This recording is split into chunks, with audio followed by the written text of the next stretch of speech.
Hi guys, இன்றைக்கி சஷ்டி விரதத்தோட second day. So second டேயில் பார்த்தீங்கன்னா காலையில் எழுந்திரிச்சு குளித்து முடித்து சாமிக்கு அபிஷேகம் பண்ணலான்னு ஸ்டார்ட் பண்ணிட்டேன்.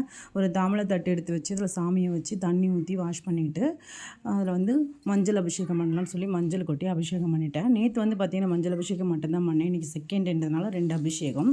ஸோ மஞ்சள் அபிஷேகம் முடிஞ்சதும் பொட்டு வச்சு தீபாராதனையெல்லாம் காட்டியாச்சு. அதுக்கப்புறம் பார்த்திங்கன்னா தண்ணி ஊற்றி மறுபடியும் வாஷ் பண்ணிவிட்டு குங்குமம் அபிஷேகம் ஸ்டார்ட் பண்ணியாச்சு. குங்குமம் அபிஷேகம் முடிஞ்சதுக்கப்புறமும் குங்குமம் வச்சு சாமிக்கு வந்து தீபாராதனை காட்டணும். இது ஒவ்வொரு அபிஷேகம் முடிஞ்சதுக்கப்புறம் இது கண்டிப்பாக காட்டணும். ஸோ அதுக்கப்புறம் பார்த்திங்கன்னா மறுபடியும் நம்ம தண்ணி வச்சு வாஷ் பண்ணிவிட்டு ஒரு புது துணியால் வந்து சாமியை நல்லா தொடச்சி எடுத்துக்கணும்.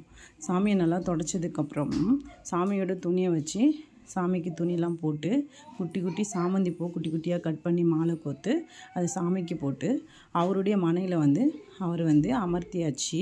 ஸோ அவருடைய மனையில் அமர்த்தினதுக்கப்புறம் வெத்தலை தீபம் போட்டு நெய் விளக்கும் ஏற்றியாச்சு. ஸோ இன்னையோட விரதம் நல்லபடியாக முடிஞ்சுது. தேங்க்ஸ் ஃபார் வாட்சிங்.